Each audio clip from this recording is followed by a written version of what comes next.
Shalom et bonjour à tous et à toutes. Je suis contente que vous soyez avec nous pour cette avant-dernière étude sur la vie de David et des écrits. C'est une étude de ministère Ariel Canada écrite par M. Jacques-Isaac Cabizon. Et puis, on va terminer dans la deuxième partie de cette étude, Rédemption 19. Jusqu'à maintenant, on a vu beaucoup de parallèles entre la vie de David et Yeshua, et puis Jésus, c'est-à-dire pour ceux qui ne sont pas habitués à son nom en hébreu. Est-ce qu'il y en a plus? Monsieur Gabizon dit faudrait recommencer le livre au grand complet, tellement il y en a. Pour le moment, je vous invite de tourner avec moi. On va rester en 2 Samuel. 2 Samuel 15. 2 Samuel 15. C'est quelque chose que j'avais même oublié. Il y avait 600 Philistins. On pense beaucoup aux Philistins parce qu'à cause de la guerre en Gaza, les Philistins vivaient à Gaza. Et puis, il y avait 600 Philistins qui étaient fidèles à David et le suivaient dans son rejet, dans ses victoires.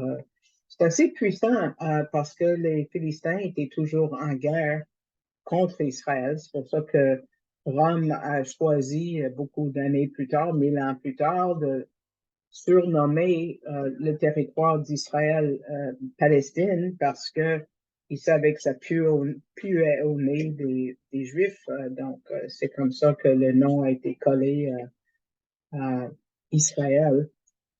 Mais on voit un élément non juif ou gentil qui nous fait penser qu'à la fin, oui, les nations, toutes les nations vont suivre le seul et unique Messie juif qui est Jésus.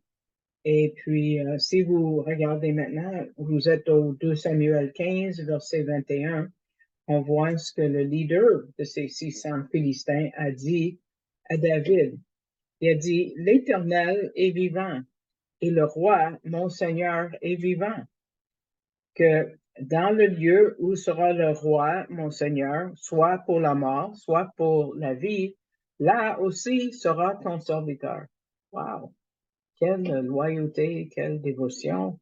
Euh, et regardez bien que le leader philistin a utilisé le vrai nom de Dieu. On va parler un peu des noms de Dieu et des traits de caractère de Dieu.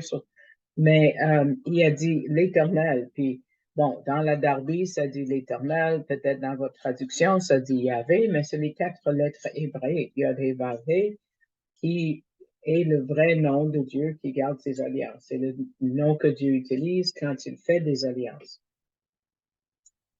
Sautez maintenant au verset 18, où ça dit, et tous ses serviteurs marchaient à ses côtés. Et tous les, ça c'est des noms un peu difficiles, les Kérétiens et tous les Pélétiens et tous les Ruitiens, 600 hommes qui étaient venus de Gath à sa suite, marchaient devant le roi. Les Kérétiens et les Pélétiens étaient des gardes du corps de David. Gath, est-ce que ça vous dit quelque chose? Dans une autre étude, on a vu Goliath, et on va voir tout à l'heure ses frères dans le texte. Gath était la ville natale de Goliath. Vous voyez comment les non-juifs, pas, pas Goliath, OK, mais les Gittiens, les Pélétiens, les Kérétiens, sont inclus dans ceux qui suivaient le roi. Malheureusement, la majorité des gens des nations plus tard ont tourné contre David, tout comme on voit aujourd'hui. C'est vrai que le chemin est étroit et peu prennent la voie de la vérité. Et on va voir le parallèle le plus touchant à la fin du livre. Rappelez-vous qu'au début du livre, on a vu un tabernacle qui fonctionnait pas bien. Vraiment, la prêtrise était en désordre. Mais David a mis le fondement pour un lieu permanent pour le tabernacle qui est devenu le temple sous son fils Salomon. Mais regardez, on va tourner vers la fin. Euh, c'est une des places assez touchantes dans les Écritures parce que David, on ne va pas entrer dans les détails parce qu'on ne voit pas de parallèle pour la rédemption dans l'histoire qui a mené à cette situation-là. Mais David avait choisi de compter ses soldats. Il n'aurait pas dû. Le Seigneur ne voulait pas. Et David a choisi un jugement parmi trois, je pense, que Dieu lui a offert. Il ne voulait pas être puni par les nations. Il a choisi la main de Dieu. Donc, une plaie ravageait la terre et 70 000 personnes sont mortes jusqu'à la porte de Jérusalem. Mais ça a été arrêté direct là, comme on dit en québécois, juste là. Et où est-ce que ça s'est arrêté? Tournez avec moi à la fin du livre, 2 Samuel 24 maintenant. À l'hôtel que David va construire, Dieu a dit assez au verset 16. Retire ta main. Mais pourquoi il a dit ça là? Une des raisons principales, c'est parce que c'était à côté de ce site futur du Nouveau Temple. Mais qui était là? L'ange de l'Éternel. Parce que le reste du verset 2 Samuel 24, 16 dit, or, l'ange de l'Éternel était près de l'aire d'Arona, les Jébusiens. Qui est l'ange de l'Éternel? On sait que c'est Jésus. Rappelez-vous que le mot ange ne décrit pas la nature, l'essence de la personne. Il y a de l'essence divine, la nature angélique et démoniaque et l'essence humaine. Okay? L'ange du Seigneur ne va pas dire que c'était de l'essence angélique. Non. Ça décrit sa mission, ce qu'il est venu faire. Parce que nous aussi, on est appelés des anges dans ce sens-là. On est des messagers de Dieu. Mais chaque fois qu'on fait mention de l'ange du Seigneur, c'est le Messie lui-même. Parce que quelques reprises, on voit que les hommes adoraient, vous rappelez-vous Jésus par exemple, ont adoré l'ange du Seigneur et un vrai ange ne va jamais laisser passer ça comme on voit dans l'Apocalypse. Donc, le verset doit lire, on doit traduire au lieu de dire ange, on va dire ambassadeur. Or, l'ambassadeur de l'Éternel était près de l'air de Aaron. Donc, ça, c'est le Messie. Il était là. Il confirmait qu'il était pour venir, 8000 ans plus tard. Et c'est là où il est mort pour les péchés du monde. On apprend qu'il était à l'heure de battage. Et ça, c'est là où on séparait le bon grain du mauvais. C'est là où l'ivraie était séparé, si vous voulez, du blé. On triait les deux. Et c'est une prophétie des temps de la fin, quand le Seigneur viendra. Il va séparer ce qui est bon de ce qui est mauvais ou malin, le blé de l'ivraie. Donc, qu'est-ce qu'on apprend ici? M. Gabizon dit, c'est que les péchés et les jugements arrêtent au pied de Yeshua. Et pas longtemps après, on a construit un hôtel et Dieu a gagné la bataille. Encore, regardez le tout dernier verset de 2 Samuel, verset 25 du chapitre 24. Et David bâtit là un hôtel à l'Éternel et offrit des holocaustes et des sacrifices de prospérité. Et l'Éternel fut propice au pays, et le plein fut arrêté de dessus Israël. Et c'est comme ça que le livre de 2 Samuel prend fin. Ça a commencé avec du chaos et ça a fini avec la rédemption et même la promesse de la venue de Jésus qui était là à la fin, qui était déjà là en train de sauver, si vous voulez. Est-ce que David a vraiment compris tout ça? Quelque part, parce que nous voyons en 1 Pierre chapitre 1, versets 10 et 11, duquel saluent les prophètes qui ont prophétisé de la grâce qui vous était destinée se sont informés et enquis avec soin, recherchant quel temps ou quelle sorte de temps l'Esprit de Christ qui était en eux indiquait, rendant par avance témoignage des souffrances qui devaient être la part de Christ et des gloires qui suivraient. Donc, David fait partie de ces prophètes. David était prophète. Sûrement, il cherchait, il était roi aussi, il était berger, il était musicien et tout. Donc, on va voir, il est compositeur tantôt. Donc, sûrement, l'esprit du Messie qui vivait en lui lui avait montré beaucoup de choses concernant le salut d'Israël et même son propre salut. Et là, on arrive à David, le compositeur, dans ce qu'on appelle le chant de David. En hébreu, c'est Shira David. C'est avec les 10 meilleurs chants de l'histoire dans la Bible, y compris le chant de Moïse, par exemple, qui va être chanté dans l'Apocalypse. Donc, tournez avec moi quelques chapitres avant. On est au 2 Samuel 22. Puis on va regarder ce chant en beaucoup de détails. Donc, c'est pas à l'écran, donc tournez avec moi dans vos Bibles. On va voir le début du chapitre qui est aussi répété dans un des psaumes. On va voir ce qu'il dit par rapport à son étonnement, sa révérence face à Dieu. Et là, on va chercher le Messie dans ce chant. Donc, lisons les 3 premiers versets.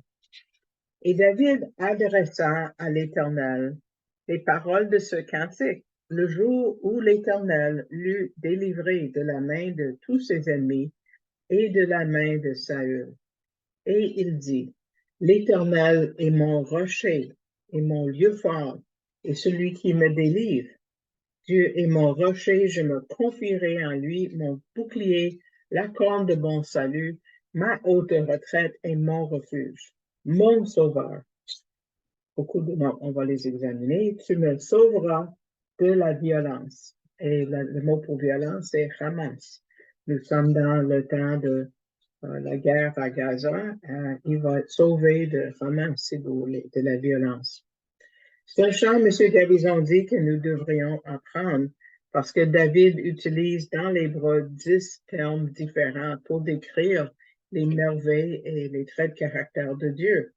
Il, comme poète, parce qu'il est poète pour être compositeur, il fait une liste des synonymes de ce qui est certain, ce qui est ferme, ce qui est stable, ce qui est sécure, ce qui est super puissant, qui dure et qui est même éternel.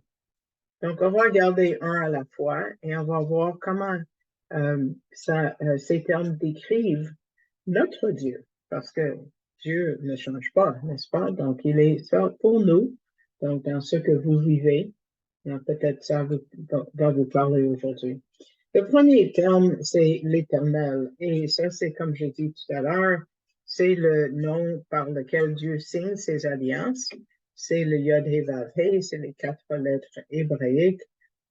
Il doit y avoir certaines Bibles, je suis sûr, qui disent Jéhovah, ou la Darby dit l'Éternel, et en anglais, ça dit Lord, lettre majuscule. Et quand c'est prononcé, on sait que c'est le Dieu des Écritures. Qui est notre Dieu? Premièrement, notre rocher. Pas n'importe quel rocher, mais c'est un rocher massif, une haute falaise. Le mot hébreu est assez profond. C'est le mot sila, qui veut dire une falaise, comme un fragment de roche tranchant et énorme détaché. Et M. Gabizon dit c'est clair parce que toute la gloire de Dieu ne peut pas nous être révélée, on serait défaite, on ne serait pas capable. C'est un morceau de tout cela. C'est comme nous montrer tout ce qu'on est capable de voir de la gloire de Dieu. Deuxièmement, David dit ma forteresse. Le mot en hébreu, c'est Mesudat, une haute montagne et une forteresse, quelque chose d'inaccessible. qui parle de la pleine protection que nous avons en Dieu. Quand on pense, ceux qui ont déjà entendu parler de la forteresse Masada, ça vient de ce mot-là, parce qu'ils pensaient qu'on ne pouvait pas l'approcher. Mais il n'y a rien sur la planète qui compare à la protection de Dieu, évidemment. Troisièmement, il est mon libérateur. Dans d'autres traditions, c'est celui qui me délivre. Et c'est un seul mot en hébreu. Et c'est une des expressions de David le plus populaire et préférée parce qu'il l'utilise 6 fois juste dans cette cantique. Et parce qu'il a tellement expérimenté la délivrance de Dieu, pas juste les 10 fois du roi Saül, mais fois après fois.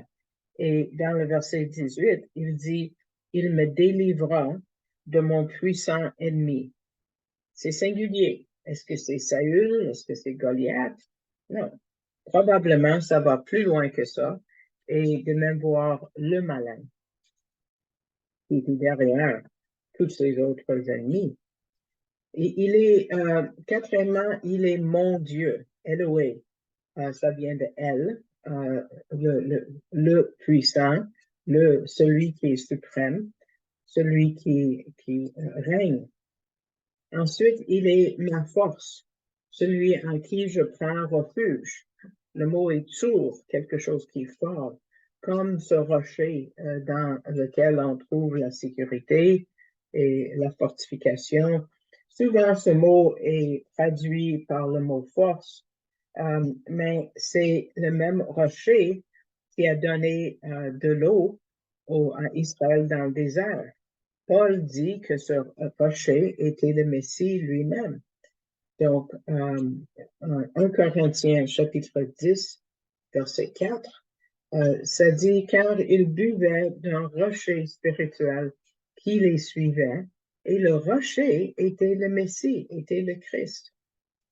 Donc, tout ça vient du mot tour, même si ici, le mot pour rocher, c'est évidemment grec parce que Paul a écrit en grec.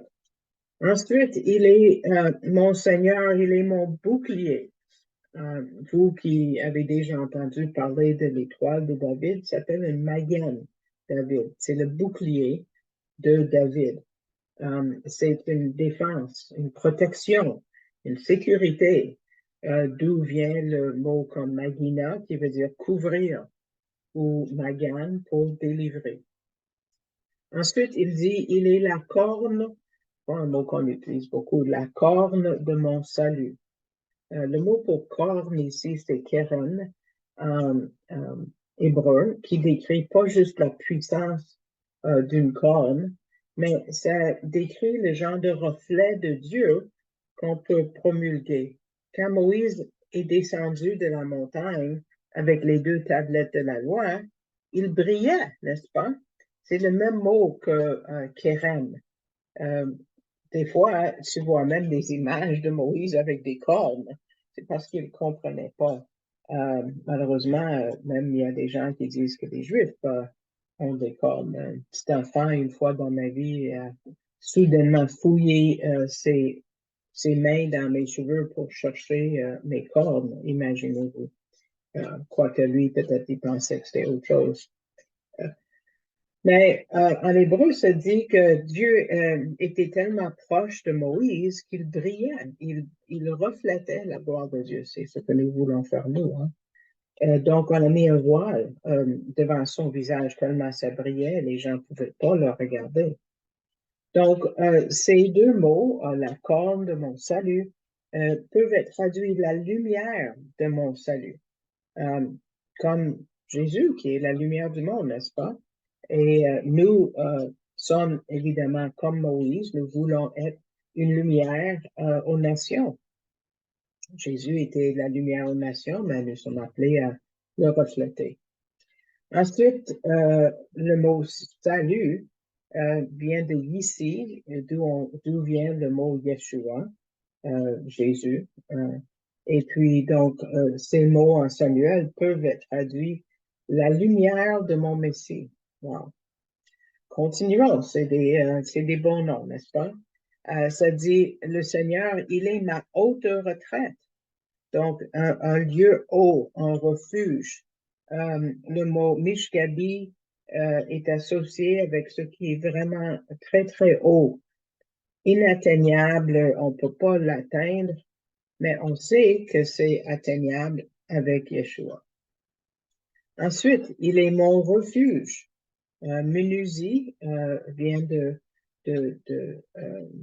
le mot nu, qui veut dire de fuir, comme une place où on peut s'enfuir pour trouver un refuge du danger. On sait que David avait une armée puissante, et, mais il savait que son espoir était en Dieu et pas dans son armée qui a pris soin de lui. C'est vraiment Dieu qui l'a fait. Ensuite, et finalement, il dit, il est mon sauveur. Bon, le mot, c'est Mosi, de Mosiar à notre français, le mot est Messie, justement, qui est Yeshua, notre délivreur et sauveur. Avez-vous remarqué que la liste, M. Gabizon aime regarder ces détails, la liste a commencé avec le nom du Seigneur, l'Éternel, les 4 lettres, Yahvé, et a fini avec le Sauveur. Mais, comme il dit, ils sont tous un. C'est le mot Echad en hébreu qui veut dire une composition de plusieurs éléments mis ensemble qui forment un seul. Comme les deux qui deviennent une seule chair dans le mariage, c'est plusieurs qui forment un seul. Donc, il dit, est-ce que vous pouvez saisir tout ça? Ouf, pas vraiment. Il cite Blaise Pascal quand il a dit, et là, sûrement il a pris une traduction anglaise de Blaise Pascal et moi je l'ai fait retraduire vers le français. Donc, Blaise Pascal, c'est vrai mot, je ne le connais pas, mais il a dit la plus grande caractéristique distinctive de la toute-puissance de Dieu est que notre imagination se perd en y pensant. On n'est pas capable de saisir tout ça, ça nous dépasse. Et par rapport au reste du chant, on va regarder les images qui sont assez puissantes, qui décrivent la force de Dieu, la sainteté de Dieu, la protection de Dieu. Donc, on va sauter à travers les versets dans le chapitre. Donc, restez avec moi. Verset 13, par exemple. Ça dit de la splendeur qui était devant lui jaillissait, embrasé des charbons de feu. Ça vous fait penser à quoi? Des charbons de feu. Monsieur Gabizon dit, c'est l'autel de sacrifice. Ils sont allumés par la présence de Dieu. Parce que juste l'apparence de sa sainteté, ils prennent feu. Wow. On parle d'une brillance, le mot est noga, et c'est la radiance de cette brillance nous rappelle Jésus, quand Jean l'a vu penser, je n'ai pas de diapo, en Apocalypse, quand Jean décrit au début qui est la personne qui parle, de les mots qu'il a écrits pour nous donner l'Apocalypse, il a dit ses yeux comme une flamme de feu et ses pieds semblables à de l'airain brillant, comme embrasés dans une fournaise. Donc, ça c'est 14 et 15, verset 14 et 15 de l'Apocalypse 1. Et quand il descend, retournons à 2 Samuel 22, verset 8. Il dit, alors la terre fut ébranlée et tremblant. Les fondements des cieux furent secoués et furent ébranlés parce qu'il était irrité. Et verset 16, ça dit, les fondements du monde furent mis à découvert quand l'Éternel les tensait par le souffle du vent de ses narines. Wow. Vous rappelez-vous quand il est apparu sur le mont Sinaï, il y avait du feu, il y avait de la fumée, il y avait des tonnerres, il y avait des éclairs. Mais à la deuxième venue, il vient pour juger. Donc, c'est plus sérieux. Et entre le verset 8 et le verset 16, on a les 4 éléments que nous avons dans le monde. Verset 8, il parle de la terre. Le feu est en versets 9 et 13. Le vent, c'est en verset 11. Les eaux sont mentionnées au verset 12. Donc, terre, feu, vent, eau, c'est les quatre éléments du monde. Et tout va ébranler et va se courber aussi à sa venue. Donc, M. Gavizon dit, c'est une image d'un guerrier très puissant, divin, qu'on ne va pas rencontrer si il n'est pas d'abord et avant tout notre sauveur. On voit qu'il va courber le ciel au verset 10 quand il dit, il abaissa les cieux, wow, et il descendit.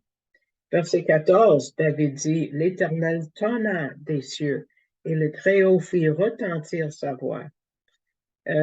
Aux États-Unis, il y a déjà eu quelque chose qu'on collait sur les autos, j'ai oublié le mot pour ça, que les gens peuvent afficher leur affiliation politique ou leur pensée, puis ça disait, je vais lire en anglais puis le traduire, God is back and boy is he mad. Qui veut dire Dieu est de retour et comment il est fâché. Ça, c'est le côté de Dieu qu'on prêche pas souvent. Ça, c'est Dieu sans Jésus. Peut-être vous avez déjà entendu l'expression cogner la tête contre un mur. En novembre 2009, des autorités au Wisconsin, l'État américain, ont trouvé un chevreuil mâle qui a perdu contre un autre chevreuil mâle. Et pourquoi il n'a pas gagné? Parce que son rival était fait en béton. C'était un statut. Donc, quand on se cogne la tête dans les circonstances impossibles, la seule solution que nous avons, c'est de nous rappeler qui est en contrôle. Dieu a promis de tout faire pour notre bien. Mais personne ne devrait rencontrer le Dieu qui est fâché, comme on a vu comme on a vu tantôt. Mais le temps est court. C'est le temps de prêcher que Dieu revient. Et pourquoi est-ce qu'il vient avec tant de puissance dans ce chapitre? Il vient d'abord pour sauver les siens. Il brise le ciel pour venir pour sauver les siens. Regardez comment David le décrit au verset 17 et 18. D'en haut, il étendit sa main, il me prit, il me tira de grandes eaux. Il me délivra de mon puissant ennemi, de ceux qui m'haïssaient, car ils étaient plus forts que moi. Comme un homme qui se noie, Dieu vient rapidement et l'extrait de ces eaux les grandes eaux. Plus tard, au verset 37, regardez plus loin, David dit, tu as mis au large mes pas sous moi, et les chevilles de mes pieds n'ont pas chancelé. Dieu fait tout ça pour rendre la vie plus facile pour David. Et le Seigneur, M. Gabizon dit, fait ça pour nous aujourd'hui. Tournez pour un moment au chapitre 23, versets 4 et 5, versets 4 et 5 du chapitre 23 de Samuel. Il sera comme la lumière du matin. Étonnant pour être David. Quand le soleil se lève, un matin sans nuage, dans la clarté de l'herbe tendre, la germe de la terre après la pluie. Quoique ma maison ne soit pas ainsi avec Dieu.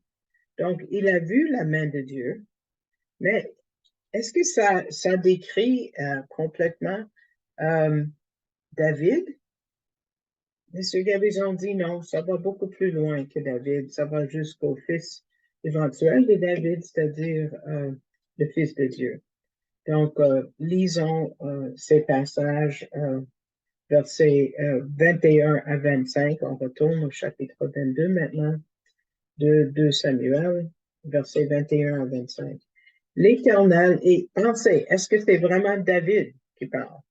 L'Éternel m'a récompensé selon ma justice. Il m'a rendu selon la pureté de mes mains. Car j'ai gardé les voies de l'Éternel et je ne me suis point méchamment détourné de mon Dieu, car toutes ses ordonnances ont été devant moi. et de ses statuts, je ne me suis pas écarté. J'ai été parfait envers lui.